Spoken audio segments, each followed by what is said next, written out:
بسم اللہ الرحمن الرحیم۔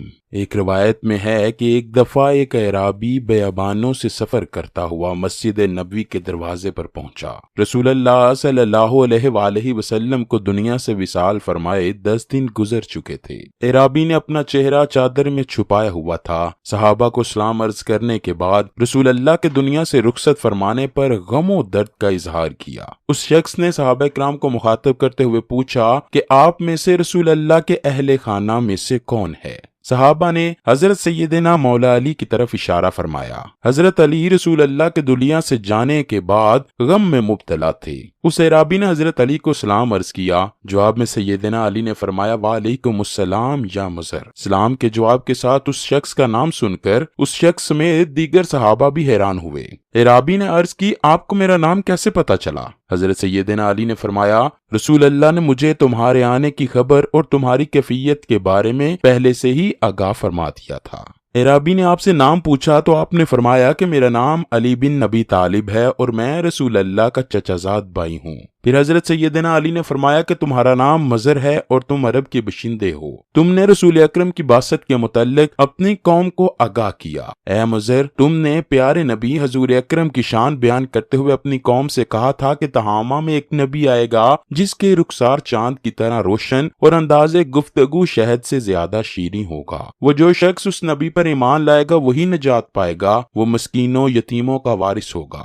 اس نبی کی سادگی ایسی ہوگی کہ اپنے کرتے اور جوتوں کو خود پیوند لگائے گا، شراب نوشی، زناکاری، ناحق قتل اور سود کو حرام قرار دے گا، گویا ہر بری چیز سے منع کرے گا۔ نماز پنجگانہ کے ساتھ ساتھ نماز تہجد کی ادائیگی کرے گا، رمضان المبارک میں روزے اور اس کی راتوں کو قیام کرے گا۔ مزید یہ کہ وہ آخری نبی ہوگا اور تا قیامت اس کی نبوت کا چرچا رہے گا۔ جب تم نے اپنے لوگوں سے کہا کہ تم بھی میری طرح اسی نبی رحمت پر ایمان لے آؤ اور اس کے احکامات کی پیروی کرو تو تمہارے ظالم لوگوں نے تیرے ساتھ ظالمانہ سلوک اختیار کیا اور تجھے جیل میں ڈال کر قید کر دیا۔ پھر جب نبی رحمت سرکار دو عالم کا اس دنیا سے وصال ہوا تو اللہ نے تیری قوم کے لوگوں پر اپنا عذاب مسلط کیا اور ان کو پانی کے سیلاب میں غرق کیا، لیکن اللہ نے تجھے اس عذاب سے بچایا اور اس طرح تجھے قید خانے سے نجات ملی۔ قید سے نجات حاصل ہونے کے بعد غیب سے تجھے آواز آئی کہ نبی آخر الزماں اس دنیا فانی سے رخصت فرما گئے ہیں تو ان کے صحابہ میں شامل ہو چکا ہے اور مدینہ کی طرف سفر کر اور رسول اللہ کے روضہ مبارک کی زیارت حاصل کر۔ حکم ملنے کے بعد تم منازل طے کرتے ہوئے یہاں مدینہ پہنچے ہو۔ جب اس اعرابی نے حضرت علی کی ساری باتیں سنی تو اس کی آنکھیں اشک بار ہو گئیں۔ حضرت سیدنا علی نے فرمایا تمہارے متعلق مجھے پیارے نبی نے پہلے سے ہی آگاہ فرما دیا تھا اور مجھے حکم دیا تھا کہ میرے وصال کے بعد اعرابی مضر مدینہ منورہ آئے گا تو اس کو میرا سلام کہنا۔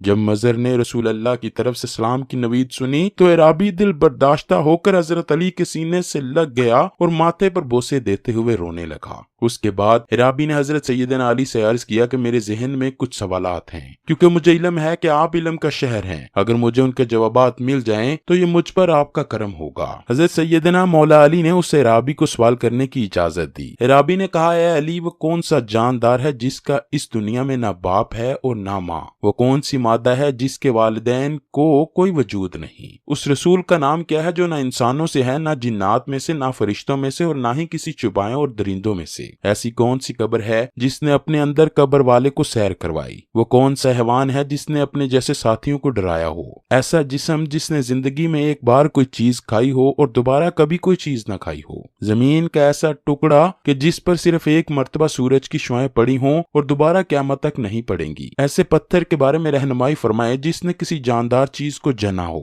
ایسی عورت جس سے 3 ساعت میں لڑکے کی پیدائش ہو؟ وہ ساکن چیزیں جو کبھی حرکت نہیں کرتی اور 2 متحرک چیزیں جو کبھی ساکن نہیں ہوتی؟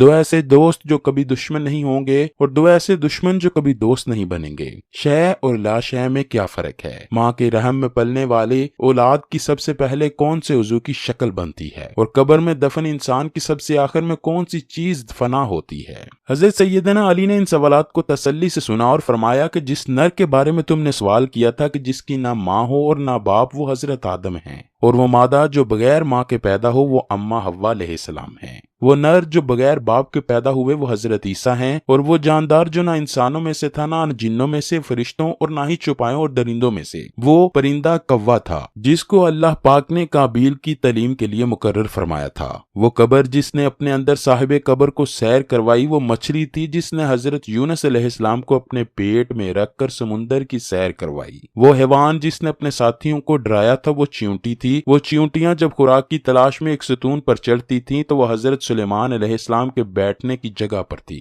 اس چیونٹی نے اپنے ساتھیوں کو خبردار کیا تھا کہ تمہارے گزرنے سے مٹی نیچے نہ گرے جس سے پیغمبر خدا کو ناگواری ہو۔ وہ جسم جس نے ایک مرتبہ کھایا اور پھر قیامت تک کوئی چیز نہیں کھائے گا وہ حضرت موسیٰ علیہ السلام کا سا مبارک ہے جس نے جادوگروں کے جادو کو ایک لقمے میں نگل لیا تھا۔ زمین کا وہ ٹکڑا جہاں ایک مرتبہ سورج کی کرنیں پڑی تھیں وہ دریائے نیل ہے جہاں اللہ کے حکم سے موسیٰ علیہ السلام نے سمندر کے پانی کو اپنے عصا کی مدد سے 2 حصوں میں تقسیم کر کے گزرنے کا راستہ بنایا تھا، اور جب موسیٰ کی قوم سلامتی سے گزر گئی تو دریائے نیل دوبارہ اپنی اصلی حالت میں آ گیا۔ اب قیامت تک اس حصے پر سورج کی روشنی نہیں چمکے گی۔ وہ پتھر جس نے حیوان کو جنم دیا تھا وہ پتھر ہے جس نے حضرت صالح علیہ السلام کی اونٹنی نکلی۔ 2 ساکن چیزیں زمین اور آسمان ہیں، 2 متحرک چیزیں سورج اور چاند ہیں جو قیامت تک متحرک رہیں گے۔ وہ عورت جس نے 3 سات میں بچے کو جنم دیا وہ حضرت مریم علیہ السلام ہیں جن سے حضرت عیسیٰ کی ولادت ہوئی۔ وہ ایسے دوست جو ایک دوسرے کے دشمن نہیں وہ جسم اور جان ہیں، اور 2 دشمن جو کبھی دوست نہیں بن سکتے وہ زندگی اور موت ہیں۔ شے سے مراد مومن اور لا شے سے مراد کافر ہے۔